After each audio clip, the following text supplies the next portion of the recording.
키워드를 살펴보는 오늘의 화제, 빅뉴스 시간입니다. 오늘은 박자은 기자와 함께하겠습니다. 어서 오십시오.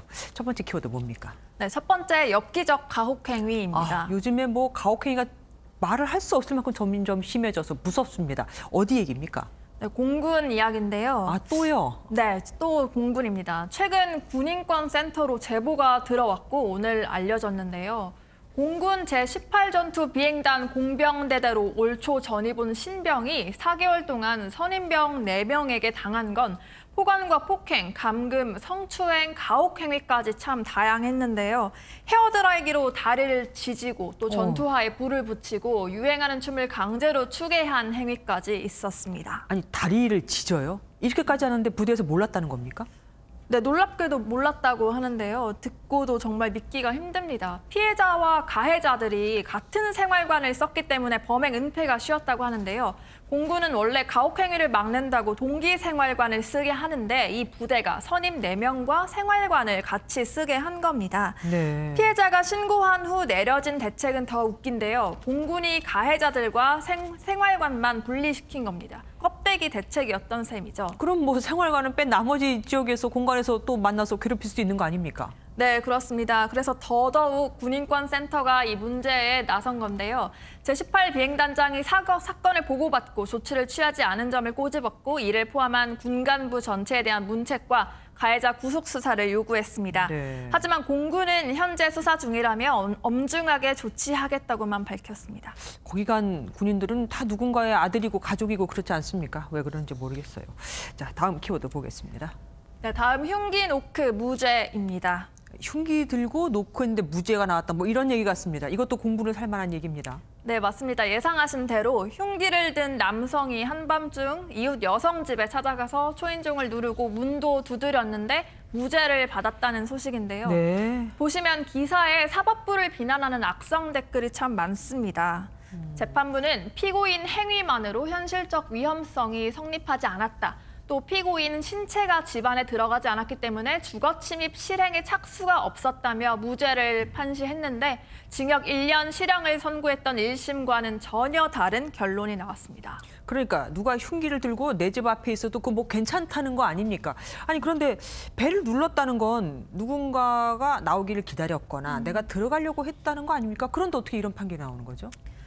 네, 판결 이유를 보시면 사실 이 주거침입 사건에서 피고인에게 강간 목적이 있었다고 보고 검찰이 특수주거침입 혐의로 기소를 해도 법원은 피고인이 실제로 침입을 했는지 또 피해자에게 현실적 위험성을 줬는지에 대해 실체적 증거가 있는지를 봅니다. 지난해 신림동 강간미수남 사건 아마 아실 텐데요. 네네. 주거침입죄 유죄, 강간미수죄는 무죄로 징역 1년이 선고돼서 역시 공분을 샀던 사건입니다. 30대 남성이 일면식 없는 여성을 신림역에서부터 집까지 따라갔고 현관문을 두드리고 초인종을 눌렀는데 이때는 피고인이 문을 지속적으로 열려는 그 도어락을 돌리는 모습이 CCTV에 찍혀서 증거로 남았지만 강간 고의는 인정할 만한 증거가 나오지 않았습니다. 예, 요즘 혼자 사는 1인 가구가 얼마나 많은데요. 이 법은 반드시 보완이 돼야겠습니다. 다음 키워드 보겠습니다. 네, 다음 키워드 친인척 갑질 과태료입니다. 당연한 거 아닙니까? 놀랍게도 아니었는데요. 네, 고용노동부가 오는 10월부터 사용자의 배우자나 사촌인의 친인척도 노동자에게 갑질을 하면 최대 1,000만 원의 과태료를 부과한다는 내용의 근로기준법 개정안을 입법 예고했습니다. 그러니까 현행법으로는 사장님이나 회장님, 가족, 자녀, 와이프가 와서 갑질을 해도 처벌을 못 한다는 거잖아요. 그럼 지금까지 어떻게 했죠? 네, 그래도 처벌을 해왔잖아요. 네. 대표적인 사례가 한진가 고 조양호 회장의 부인 이명희 씨인데 이 씨는 지난해 상습폭행 등 혐의로 형사처벌을 받은 바 있습니다. 이처럼 갑질은 포관과 폭행 또 종류별로 나뉘어서 고발, 송치, 기소를 거치고 나서야 처벌이 되는데요. 이번에 입법 예고로 과태료까지 더해지니 앞으로 많은 분들이 불안해하실 것 같습니다. 어쨌든 이 법도 뒤늦은 감이 있습니다. 다음 키워드 볼게요. 네, 다음은 아빠 걷게 해주세요입니다. 걷지 못하는 아이가 아빠한테 하는 말 같습니다. 그런데 아빠가 못 해주면 어떡하죠? 아빠는 어떻게 했대요? 다행히도 아빠가 걷게 해줬는데요. 네. 실제로 프랑스 얘기입니다.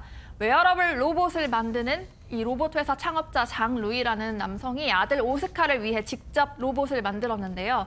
아빠는 로봇 엔지니어니까 나 같은 사람을 걷게 하는 로봇을 만들면 어때요? 라는 아들의 말에 자극을 받고 개발했다고 합니다. 상용화를 기대해봐도 되겠습니까? 저런 사람이 꽤 있잖아요. 네, 아직까지는 가격이 너무 비싸서 상용화가 힘든데요. 개당 2억 원이나 합니다. 아이고. 그래서 회사는 저렴한 로봇을 만들어서 상용화하는 걸 목표로 삼고 있다고 합니다. 예, 얼른 좀 상용화가 잘 됐으면 좋겠습니다. 자, 다음 키워드 볼게요. 네, 마지막으로 마크롱과 히틀러입니다. 아무리 봐도 공통점이 없습니다. 뭐 국가도 다르잖아요. 네.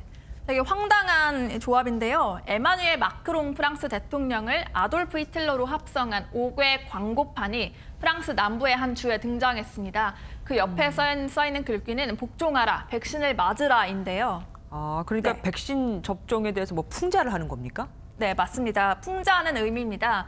식당 등 다중이용시설에 들어갈 때 백신 접종 증명서 제시를 의무화하는 마크롱의 새 정책에 불만을 품는 프랑스인들이 많아지고 있습니다. 이 오괴물을 만든 인물은 그러나 이미 경찰에 소환됐다고 하네요. 예, 그러고 보면 우리 국민들이 참 착합니다. 지금까지 박자운 기자와 함께했습니다.